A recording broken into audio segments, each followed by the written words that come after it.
하나님의 말씀 보시겠습니다. 오늘 우리에게 주신 하나님의 말씀은 마태복음 25장 14절부터 30절까지의 말씀입니다.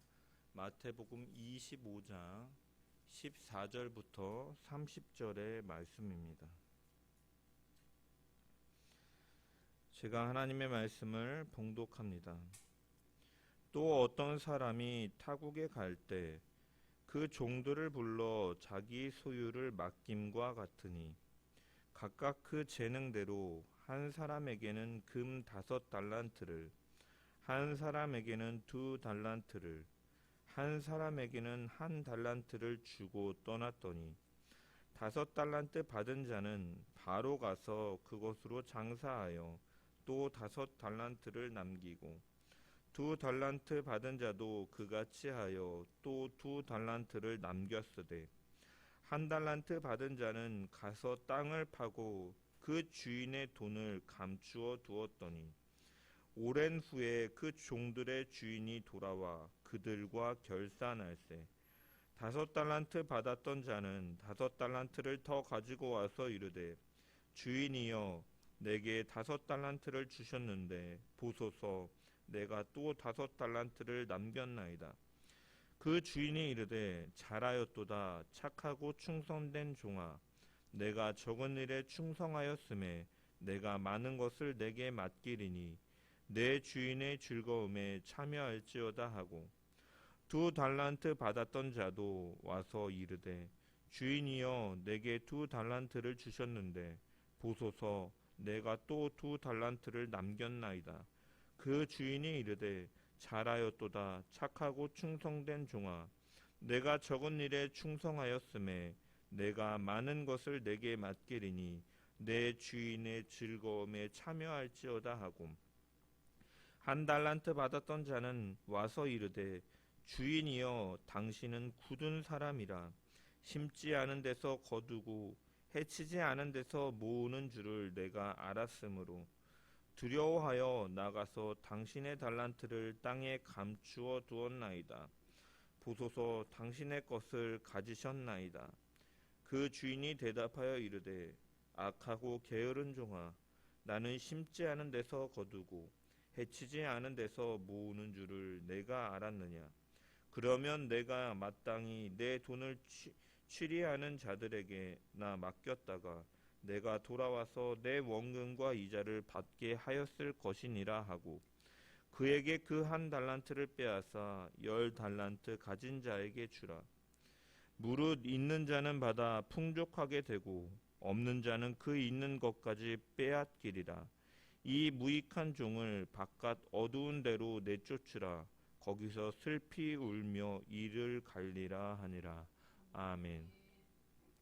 2023년 마지막 날 마지막 주일을 송년 예배로 보내며 한 해 동안 베푸신 은혜에 감사하고 새해에도 새 일을 행하실 하나님을 기대하며 다시 오심을 기다리며 사는 모든 성도들 되기를 주님의 이름으로 간절히 축원합니다.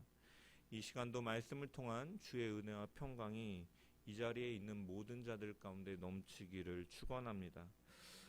오늘 우리가 읽은 본문은 달란트 비유라고 굉장히 익숙한 본문입니다. 이 달란트 비유는 예수님께서 마태복음 24장에서부터 이 예루살렘 성전이 무너질 때와 종말에 대한 그때가 언제이니까 라는 질문에 대해서 답을 하시는 것 중에 일부분이죠.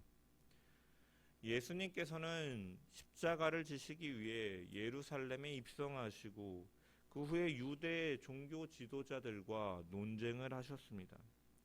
이후에 제자들과 함께 성전에서 나와 걸어가실 때 제자들은 당시에 세계에서 가장 경이로운 건물 중에 하나로 여겨졌던 헤롯 성전을 바라보면서 감탄하고 있었습니다. 제자들의 대화를 들은 예수님께서는 돌 하나도 돌 위에 남지 않고 다 무너뜨려질 것이라 라고 말씀하셨습니다. 이 예수님의 성전 파괴는 1차적으로 헤롯 성전이 파괴될 것임을, 무너질 것임을 예고한 것이고 또한 최후 심판까지도 예고하신 일입니다.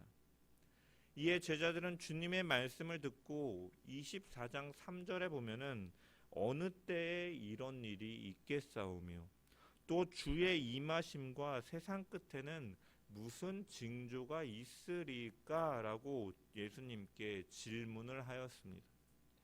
이 질문을 살펴보면 첫 번째로는 예루살렘 성전이 무너질 것이 언제 있겠습니까? 라고 물어보는 것이고, 두 번째는 주의 오시는 날 세상의 종말에 관한 질문인 것이죠. 이에 대해서 예수님께서 답변하는 것이 이제 24장 3절 이하에 보면은 이제 24장 3절 이하부터 25장까지 예수님이 그 질문에 대한 답을 여러 가지 비유를 통해서 말씀하고 계신 것입니다. 그런데 그 내용을 살펴보면 예수님의 대답은 첫 번째 헤롯 성전에 무너질 때나 아니면 두 번째 이 마지막 날에 대해서 이렇게 답으로 두 개의 질문에 대한 답으로 쉽게 나눠지지 않는 것을 볼 수가 있습니다. 예수님께서는 이 복수의 날로 그 날들이라고 말씀하시면서 종말에 일어날 징조들이 한 날이 아니라 여러한 그러한 징조들을 통해서 너희가 그때를 알라라고 말씀하시기도 하시면서 한편으로는 그날이라고 단수라 지칭하시면서 특정한 심판의 날에 대해서 언급하시기도 하고 이러한 시기들을 비유적으로 읽다 보면 시기와 시기가 충돌하는 듯 이 표현들이 존재하기 때문에 사실 이것이 헤롯 성전이 무너질 때를 말하는 것인가 아니면 그 특정한 날을 말하는 것인가 특정한 때에 이 일이 벌어질 것인가 아니면 그러한 징조들이 있은 후에 나타날 것인가 이것을 분별하는 것이 사실은 딱 예수님의 대답을 이 질문에 따라서 분류하는 것이 쉽지 않다라는 것이죠. 그렇다면 예수님께서는 왜 이렇게 이 복잡하게 질문하고 이 질문에 대해서 답변을 하시는가? 그것은 이 제자들의 질문의 의도 이 그때와 그 시기가 언제이겠냐라는 이러한 질문에 너희들이 하나의 그때를 내가 정확하게 알려주면 그 시기에만 관심을 둘 것이기 때문에 그 특별한 시기와 그 특별한 일에만 관심을 두지 말라라는 의미에서 약간은 이렇게 복잡한 답변으로 말씀하고 계신 거죠.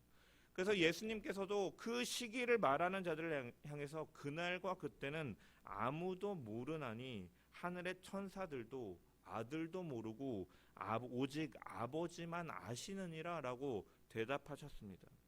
이것은 제자들에게 그때에 대해서 어떤 특정한 날에 대해서 관심을 둘 것이 아니라 그날이 불시에 올 것이기 때문에 너희는 시대를 분별하고 깨어 있어야 된다라고 말씀하시는 의도 가운데서 이렇게 말씀하시는 것이죠. 그러면서 오직 하늘의 천사들도 아들도 모르고 아버지만 아신다라고 말씀하셨습니다. 여러분 이것은 성자가 성부보다 열등하기 때문에 성부만이 그때를 알고 성자 예수님은 그것을 모르셔서 이렇게 말씀하신 것이 아닙니다. 제자들이 알고 싶어하는 그날과 그때에 대해서 굳이 내가 너희에게 알려줄 필요가 없기 때문에 알지 못한다라고 말씀하신 것이죠. 하지만 실제로 주님께서 알지 못하셨느냐? 아니라는 것입니다. 예수님께서는 이 말씀에 보면 마지막 날에 이루어질 일들에 대해서 정확히 알고 계시고 제자들에게 예고하셨습니다. 그날의 인자가 구름 타고 큰 능력으로 오리라 오는 것을 보리라 라고 주님께서는 정확히 예고하셨고 35절에 하늘과 땅이 없어질지라도 내 말은 결코 없어지지 않는다 라고 확신 가운데서 주님은 말씀하셨다는 것이죠. 따라서 주님께서 이렇게 대답하시는 것은 모르셔서가 아니라 그것은 주를 믿는 자에게 어떤 특정한 시기만을 위해 살아갈 것이 아니라 너희가 늘 깨어 있음을 위해서 주님께서는 이렇게 말씀하셨다라는 거예요. 그렇기 때문에 이 24장과 25장의 이러한 여러 비유들은 깨어 있는 자의 삶이 어떠한 것인가에 대해서 비유로 계속해서 점진적으로 사실은 말씀하고 계신 내용입니다. 그래서 24장 45절 이하에 보면은 주님께서는 악한 종의 비유를 들으셔서 말씀하시는데 주인이 더디 오리라 생각하고 술 친구들과 먹고 마심을 통해서 주인이 알지 못하는 시각에 오게 되었을 때 그는 벌에 처하게 된다라고 말씀하시면서 이 깨어 기다리는 자의 삶은 무엇인가? 날마다 충성되는 삶을 말씀하신 것이고, 또한 그 이후에 25장 1절부터 13절까지는 슬기로운 다섯 처녀의 이 비유를 통하여서 깨어있는 신앙이란 슬기로운 다섯 처녀와 같이 이 준비하는 삶이며, 오늘 본문의 비유를 통해서 깨어있는 삶이라는 것은 남겨진 기회의 시간에 열매를 거두는 삶을 말씀하시는 것이고, 더 나아가서 그 뒤에 나오는 양과 염소의 비유를 통해서 깨어 기다리는 삶은 예수님의 그 삶을 바라보고 예수님을 따르고 그분의 사명과 가르침과 같이 지극히 작은 자들을 대접하며 긍휼과 은혜의 삶을 사는 것임을 예수님께서는 비유를 통해서 점차 확산시켜 가면서 말씀하고 계신 것이 바로 24장부터 25장까지의 말씀인 것입니다. 그 중에 오늘은 깨어있는 삶, 기회를 놓치지 않고 열매를 맺는 삶에 대해 달란트 비유를 가지고 우리가 은혜를 나누기를 원합니다. 14절의 말씀을 보면은 이렇게 시작합니다. 또 어떤 사람이 타국에 갈 때 그 종들을 불러 자기 소유를 맡김과 같으니, 예수님 당시에 팔레스타인 지역을 통치하던 이 분봉왕들은 이 로마로부터 그 권한과 그 인정을 받기 위해서 이 로마에 가서 오래 머무르는 일들이 있었습니다. 또한 일반 부자들도 집안일을 종종 종들에게 맡기고 먼 나라로 여행을 떠나는 일들이 있었습니다. 여기 타국에 갈 때라고 번역된 단어는 아포데메오의 현재 분사형인데, 이 주인이 외국에 나가면서 그의 종들에게 자신의 소유를 맡겼다라는 것을 보여주는 것이죠. 그렇다면 예수님께서 이 자신을 이렇게 먼 길을 떠나는 주인으로, 그리고 집에 남아있는 종들을 이 제자들과 성도로 비유하시는 목적은 무엇이냐? 바로 먼저 주인이 타국으로 떠나면서 종들에게 달란트를 맡기는 것처럼 바로 예수님께서 십자가에 달려 죽으시고 부활하신 후에 하나님 보좌 우편으로 승천하신 이후에 다시 오시기 전까지 제자들과 성도들은 이 주인에게 맡겨진 달란트로 이 청지기의 사명을 감당하는 것처럼 이 성도들과 제자들은 주님의 몸인 교회와 주님의 그 복음의 증인으로서의 맡겨진 삶이 있다라는 것을 주님께서는 의도하고 계시는 것이죠.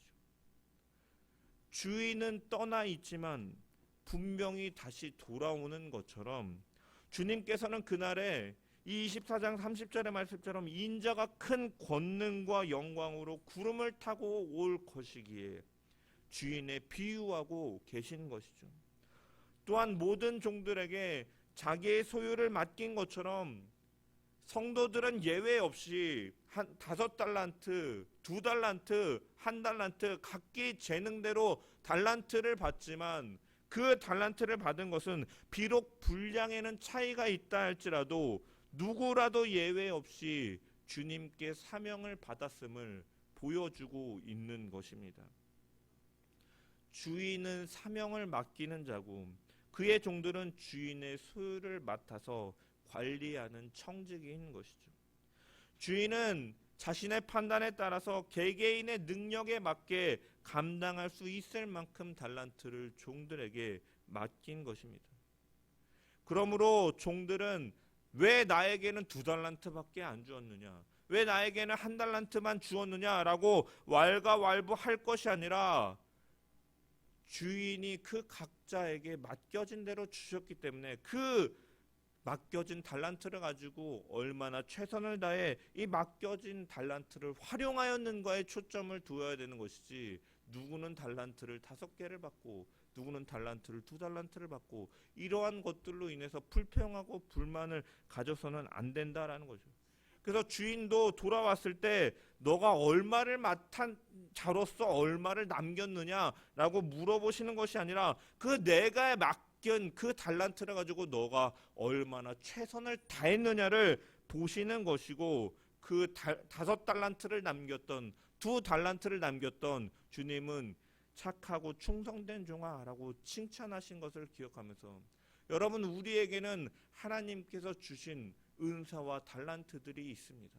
각자의 자리에서 하나님께서 보시기에 선하고 합당한 것들을 주셨다라는 거예요. 내게 아무것도 없는 것 같아 생각된다 할지라도, 여러분, 사실은 그것은 주인이 우리에게 맡긴 것을 보지 못할 뿐이지, 하나님은 우리에게 분명히 각자의 은사대로 하나님의 일과 그 사명을 위해서 맡기신 달란트들이 있다라는 것입니다.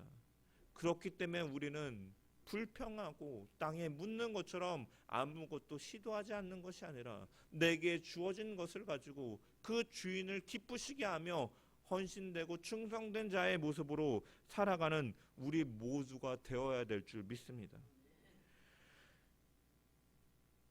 5달란트, 2달란트 받은 자는 주인이 맡긴 그 달란트를 가지고 최선을 다하여 그 청지기로서의 사명을 감당했기에 착하고 충성된 종이라고 칭찬을 받았지만, 이 2사람과 다르게 1달란트 맡은 자는 책망을 받았음을 보게 됩니다.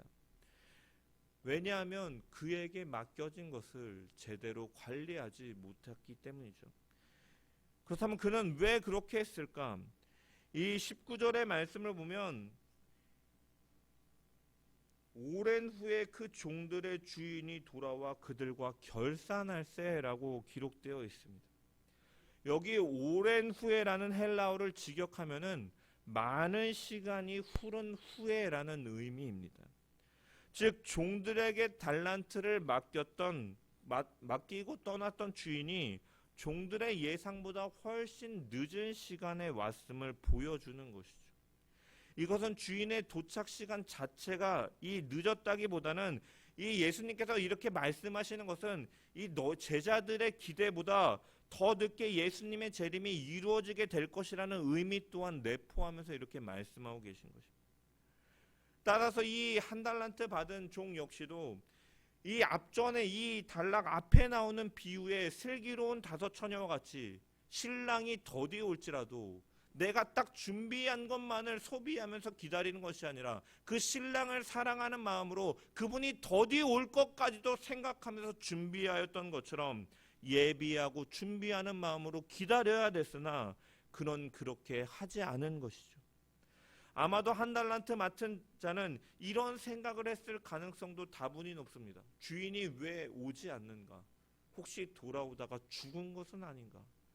그렇다면 이 재산은 내가 마음대로 써도 되지 않을까? 아니면 그냥 내버려 둬도 뭐라고 책망할 사람이 없지 않을까? 라고 생각했을지도 모릅니다.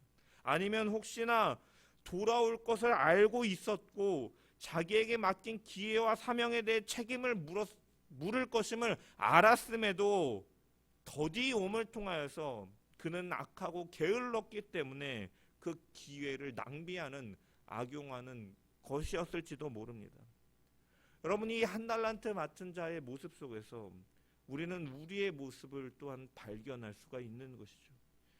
우리는 주님의 다시 오심을 믿는다라고 고백하는 사람들입니다. 그러나 우리가 이 사실에 대해서 이론적으로, 신학적으로 고백하고 동의하는 것과 또한 마음으로 믿고 사는 것은 분명히 다른 개념이다라는 것이죠. 정말 주님이 오실 것을, 다시 역사와 시간 속에 그분이 심판주로 오실 것이라는 사실을 믿으며 살고 계십니까? 믿고 있습니까? 더 중요한 것은 그 믿음대로 살아가고 있냐라는 것이죠. 그분은 분명히 다시 돌아오실 것이고, 따라서 내가 살아왔던 그 삶을 가지고 예수님 앞에서 반드시 결산한 날이 우리 가운데 있다라고 생각하며 부지런히 그 날을 준비하며 살고 계시냐라는 것입니다. 그 사실을 참으로 믿고 살아간다면 우리의 삶은 지금과는 좀 더 다른 모습으로 살아가게 될 것입니다.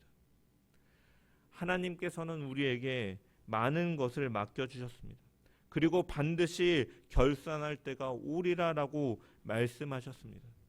내게 나의 시간을 맡겨뒀는데 너는 그 시간을 어떻게 사용하였느냐? 내게 귀한 직분을 맡겨주었는데 너는 그 직분을 어떻게 감당하며 살아왔느냐? 내게 나의 재물을 맡겨놓았는데 너는 그것을 어떻게 사용하였느냐? 이렇게 예수님께서 물으시고 결산하자 하실 때 우리는 어떠한 모습으로 나아갈 수 있겠습니까? 주님, 내게 5달란트를 주셨는데 보소서 내가 또 5달란트를 남겼나이다 라고 대답할 수 있는 저와 여러분이 되기를 주님의 이름으로 간절히 축원합니다. 내게 허락하신 모든 것들을 주인을 위해 맡기신 것임을 기억하면서 그 주님을 향해 최선을 다하고 그 다시 오심을 깨어 기다리는 자로서 헌신함을 통하여 주님 앞에 그 주시는 기회, 주님이 더디 오심을 통하여서 우리에게 주어진 그 기회를 악하고 게으름을 통해서 악용하는 것이 아니라 그 기회를 확실히 붙잡고 열매로 맺어갈 수 있는 저와 여러분들 되기를 주님의 이름으로 간절히 축원합니다. 1달란트 받은 종은 기회를 낭비했습니다. 그리고 그 낭비는 주인에 대한 잘못된 생각에서 또한 비롯되었음을 비유를 통해서 발견할 수 있습니다. 24절의 말씀을 보면은 1달란트 받았던 자는 와서 이르되 주인이여 당신은 굳은 사람이라 심지 않은 데서 거두고 해치지 않은 데서 모으는 줄을 내가 알았으므로 라고 말하고 있습니다. 여기 굳은 사람이라는 말은 헬라어로 스켈로스라는 단어인데 완고하다, 고집이 세다, 굽히지 않다, 건조하다라는 의미를 가지고 있습니다. 즉 그는 주인이 고집이 세고 완고한 사람, 피도 눈물도 없는 냉혈한과 같이 이렇게 여겼던 것이죠. 그는 주인이 완고하다라고 생각했기 때문에 혹시나 일을 잘못 벌여서 이것을 내가 손해를 입으면 어쩔까라는 생각 속에서 걱정함을 통해서 25절에 보면은 또한 그가 두려워하여라고 표현을 합니다. 즉 주인을 향한 가진 오해가 그로 하여금 달란트를 땅에 묻는 일을 가졌다라는 것이죠. 주인에 대한 오해 속에서 잘못하면 벌을 내리실 분으로 생각하였기 때문에 맡겨진 달란트 그래서 그의 마음속에는 이 1달란트라는 본전을 건졌으니까 비록 내가 이익을 내지 못했지만 이 정도면 중간은 간 거 아닙니까? 라는 그러한 생각 속에서 안심하면서 그것을 지켰을지 모른다라는 것이죠. 여러분 하지만 주인의 생각은 어떠했습니까? 주인은 사실은 그들에게 재물을 맡기는 것은 이 재물의 가치를 높이기 위해서나 이윤을 창출하기 위해서 종에게 달란트를 맡긴 것이 아니었습니다. 주인이 종들에게 달란트를 맡긴 이유는 종들이 동참할 주인의 일에 동참할 기회를 주시고자 하기 위함이었던 것이죠. 만약에 그 뜻이 아니라 단지 재물을 불리기 위해서였다면 주인은 이자를 주는 사람에게 돈을 맡겼을 것입니다. 하지만 그것은 단순히 어떠한 이익을 창출하기 위해서 달란트를 맡긴 것이 아니라 분명히 주인의 일에 동참하게 하시기 위해 같이 함께 하시기 위해 달란트를 맡기셨다라는 사실인 것이죠. 그래서 보면은 주님께서도 그 주인이 종들을 칭찬하실 때 내 주인의 즐거움에 참여할지어다라고 주인이 칭찬하였다라고 말씀하고 있는 거죠. 주인은 달란트를 맡김으로써 그의 일에 종이 참여하도록 기회를 주셨지만 종은 주인에 대해서 오해하고 그 일에 참여하지 않은 것입니다. 여러분 하나님께서 우리에게 기회를 주시고 달란트를 주시는 것은 영광스러운 하나님 나라의 그 일에 동참하게 하시는 거룩한 부르심인 것이죠. 이것은 우리에게 미션을 주고 실패할 경우에 너가 어떻게 하느니 보자라고 말하면서 실패할 때는 엄벌을 주기 위해서 그것을 수행하게 하시고 성공 유무에 따라서 상과 벌을 주기 위해서 그렇게 하시는 분이 아니다라는 것을 보여주는 것입니다. 사랑하시기 때문에 기회를 주시고 사랑하시기 때문에 함께하기를 원하셔서 그렇게 맡기신 것이다라는, 벌을 주기 위해서가 아니라 그 거룩한 일, 하나님의 영광에 참여하는 일에 우리를 동참시키기 위해서 우리에게 달란트를 주신 것이고 우리를 부르신 것입니다.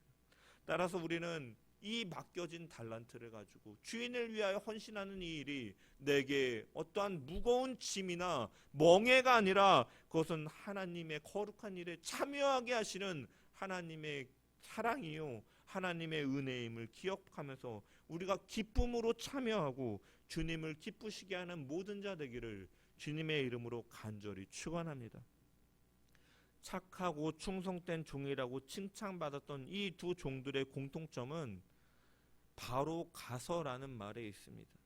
16절에 보면은 5달란트 받은 자는 바로 가서 그것으로 장사하였다라고 기록되어 있고 17절에도 보면 2달란트 받은 자 역시도 그같이 하였다라고 기록되어 있습니다. 여기 바로라는 헬라어는 유데오스라는 단어인데 즉시 또는 재빨리라는 의미를 가지고 있고 그는 즉시 그 소유를 사용해서 어떤 일에 착수하였음을 보여주고 있습니다. 그들은 자기에게 맡겨진 사명과 일에 대해서 책임감과 의무감을 가지고 미뤄두는 것이 아니라 내버려 두는 것이 아니라 지체 없이 그 일을 시작하였다라는 것입니다. 여러분 이것이 바로 선한 청지기로서의 바른 자세다라는 것이죠. 그리고 이들은 이 5달란트 받은 자는 이 보면은 장사하여 또 5달란트를 남겼다라고 기록되어 있어요. 여러분 장사에서 이윤을 남기기 위해서 어떻게 해야 됩니까? 여러분 장사는 무조건적으로 월급처럼 내가 이렇게 투자한 만큼 어떤 결과가 무조건 정해진 대로 따라오는 것은 아닙니다. 이 돌이키는 교회 이 목회하시는 이영무 목사님도 이제 그 사모님의 형님 되시는 분이 원래 고깃집을 하셨는데 이렇게 인수하셔서 맡아서 하시면서 보면은 코로나 시기를 보내면서 그 두 부부가 정말로 휴일 없이 365일 주일도 예배를 마치고 이제 가서 일을 하면서 알바생들과 예배를 드리고 성경 공부를 하고 하면서 이 식당 운영을 두 부부가 아침부터 나와서 밤 늦게까지 일을 하는데 그때마다 그 시간을 투자한 만큼 어떠한 그 순수익으로 오면 좋지만 그렇게 가져가지 못할 때도 너무나 많이 있다라고 말하면서 한숨 쉴 때를 제가 많이 보았습니다. 어떤 때는 또 기대하지 않았는데 생각보다 잘 돼서 기뻐하는 때도 보았고 때로는 힘들어하는 모습도 보았습니다. 여러분 장사는 이처럼 어떠한 확실한 이윤이 있을 것을 바라보고 하는 것이 장사가 아닌 거죠. 본래 갖고 있는 것도 잃을 수도 있다라는 리스크를 가지고 하는 것이 바로 장사인 것입니다. 이런 의미에서 이 5달란트 맡은 자와 2달란트 맡은 자가 이윤을 남겼다라는 그 이면에는 무엇이 담겨 있냐면 바로 자기 맡은 바에 최선의 노력을 성실하게 기울였음을 보여주고 있는 것이죠. 그래서 계산하게 된 주인이 잘하였도다 착하고 충성된 종이라고 칭찬을 아끼지 않은 것입니다. 이 충성에는 몇 가지 원리가 있는데 먼저는 적은 일을 소중히 여기는 모습이 그 가운데 있었다라는 것이죠. 본문의 주인은요 종들을 향해서 내가 적은 일에 충성하였도다라고 말씀하고 있습니다.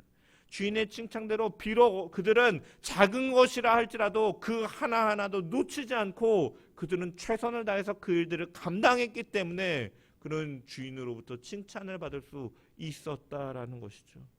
우리가 주의 일을 하다 보면은 여러분 크고 거창하고 사람들로부터 박수와 주목을 받는 일들도 주의 일로 감당할 수 있지만 때로는 보잘것없고 때로는 어떤 사람들은 알지도 못한 채 그냥 지나치는 일로서도 우리에게 주어질 수가 있습니다. 하지만 우리가 크고 영광스러운 일들, 사람들로부터 영광을 받는 일뿐만이 아니라 작은 일이라 할지라도 그 가운데서 내게 주어진 그 일들을 기도하고 사랑하고 품어주고 헌신하면서 그 길을 걸어간다면 주인은 그것을 모르는 것이 아니라 그 작은 일에도 최선을 다해 충성하는 자를 주님은 바라보고 계시고 그것을 기뻐하시며 칭찬하실 것이라는 이런 확신 속에서 우리가 작은 일에도 최선을 다해 충성하며 살아가는 주인의 종들 되는 사람들 되기를 주님의 이름으로 간절히 축원합니다. 또한 그들은 보지 않는 데서도 맡겨진 일을 열심히 감당하였던 자들이었습니다. 오랜 시간 후에 주인이 와서 그들과 결산하였다라는 것은 그 칭찬받았던 종들이 주인을 오랜 시간 동안 만나지도 못하고 소식을 못 들었다라는 의미도 있습니다. 하지만 주인이 확인을 하지 않고 그들이 CCTV로 주인이 그들을 감찰하지 않았음에도 불구하고 그들은 보이지 않는 곳에서도 열심히 일을 했었기에 주인에게 이윤을 남겨줄 수 있었던 것이죠. 그렇기 때문에 충성은 누가 보지 않아도 맡겨진 일을 열심히 감당하는 것입니다. 무엇보다도 우리는 하나님 앞에서 살아가는 자들이죠. 세상 사람들은 하나님을 알지 못해서 아무도 모른다라고 생각하며 살아갈 수 있지만 우리는 모든 것을 알고 계시고 모든 것을 발 아래 두시고 모든 것을 감찰하시는 불꽃 같은 눈으로 감찰하시며 졸지도 아니하시고 주무시지도 아니하시는 하나님 앞에서 살아가는 존재들이다라는 것입니다. 그렇기 때문에 우리는 누가 보든지 보지 않든지 우리는 하나님 앞에서라는 이 코람데오의 정신을 가지고 맡겨진 일들을 감당해 나가는 충성된 자로 살아가야 될 줄 믿습니다. 그리고 세 번째로 이 사람들은 어떠한 특징이 있었느냐? 대가와 관계없이 최선을 다했던 것이죠. 종들에게 주인이 달란트를 맡길 때, 야, 니네가 이렇게 이윤을 남기면 내가 그것에 대해서 보답해 주겠다라고 어떠한 대가를 선제시하지 않았습니다. 그럼에도 칭찬받은 이 종들은 최선을 다했고 그래서 이윤을 주인에게 남겨주었던 것입니다. 어떤 대가가 있기에 일한다면은 그것은 거래이고 계약이지만 대가를 바라지 않고 열심히 했던 것이 바로 최선을 다한 것이 충성입니다. 더하여서 우리는 하나님께서 그 더 우리가 생각하지 못한 크고 위대한 것들로 약속해 주고 계십니다. 따라서 우리는 늘 당장 내 눈앞에 어떠한 대가나 내가 원하는 반향이나 어떠한 기대가 따르지 않는다 할지라도 우리는 늘 충성으로 감당해야 될 줄 믿습니다. 마지막으로 이들은 끝까지 변함없이 잘 하였기 때문에 처음부터 끝까지 오랜 시간 동안 변함없이 맡겨진 일들을 감당하였기 때문에 이러한 일들을 할 수 있었던 거죠. 사실은 여러분 잘하는 것도 중요하지만 사실은 그것을 꾸준히 해나가는 것은 더욱 어려운 것 같습니다. 그런 말이 있죠. 버티는 자가 이기는 자다. 버티는 자가 승리하는 거다. 당장의 순간에 잘하는 것보다 오랜 시간 버티면서 꾸준하게 하는 것이 승리하는 자다라는 말이 있습니다. 그만큼 일하는 과정에서 많은 유혹과 쉬고 싶고 놀고 싶은 유혹들이 있기 때문에 그것을 꾸준하게 유지한다라는 것이 쉽지 않다라는 것이죠. 스포츠에도 보면은 수많은 재능들을 가진 선수들이 반짝하고 신성들이 등장을 합니다. 하지만 그 중에 끝까지 은퇴할 시점까지 그 실력을 유지하면서 월드 클래스로 그 실력을 유지하면서 가는 선수들은 그렇게 많지 않은 것을 보게 됩니다. 많은 선수들이 갑자기 이 주어지는 돈과 명예와 사람들의 그런 칭송 속에서 많은 자들이 그것들에 취하고 무너지는 모습을 이 운동선수들만 봐도 볼 수가 있는 것이죠.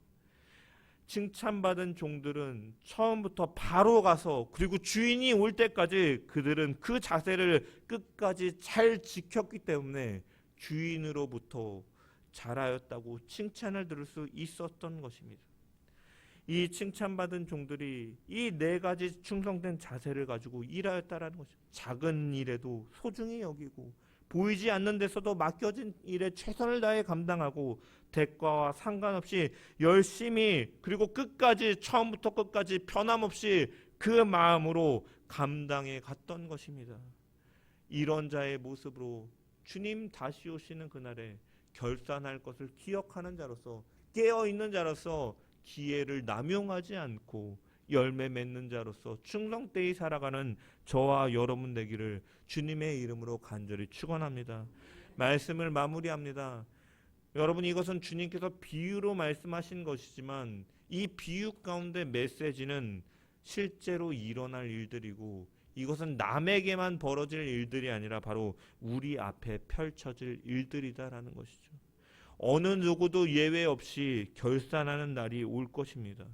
우리를 지으신 창조주 하나님, 그리고 심판하시는 하나님 앞에서 우리가 살아온 일들과 우리에게 주어진 시간들과 물질들과 건강들을 어떻게 가지고 살았는가를 하나님 앞에 내놓아야 될 시기가 분명히 있다라는 것이죠. 따라서 그날에 우리가 하나님이 우리를 사랑하신 것을 기억하고 우리를 구원하신 것을 기억하면서 그 주인을 기쁘시게 하는 종으로서 작은 것도 소중히 여기고 누가 보든 보지 않든 사람을 의식하는 것이 아니라 하나님을 의식함 속에서 언제나 충성다히 감당하고 당장 내 눈앞에 보여지는 이득이 없다 할지라도 하나님께서 맡기신 일이라면 감당해 나가고 처음부터 끝까지 그 자리를 지키며 신앙의 생활을 해나가는 저와 여러분 되기를 주님의 이름으로 간절히 축원합니다. 우리는 올 한 해를 보내면서 스스로 중간에 평가해보고 내가 이런 부분들이 부족했구나. 주여 내가 이러한 모습들이 연약했습니다. 더디 오시는 주님, 나를 위해 오래 참으시는 주님을 기억하면서 내가 하나님의 뜻에 부응하며 살았는지 아니면 내 중심으로 내 욕심만 이루며 나를 낭비하며 살지는 않았는지 다른 사람은 몰라도 하나님은 아신다라는 것을 기억하면서 나를 그 앞에 세우고 나 중심에서 방향을 돌이켜서 하나님 중심으로 살아가는 충성된 종들 되기를 주님의 이름으로 간절히 축원합니다. 깨어있는 기간은 단순히 시간을 때우는 기다림의 시간이 아니라 중요한 기회를 제공받는 시간입니다.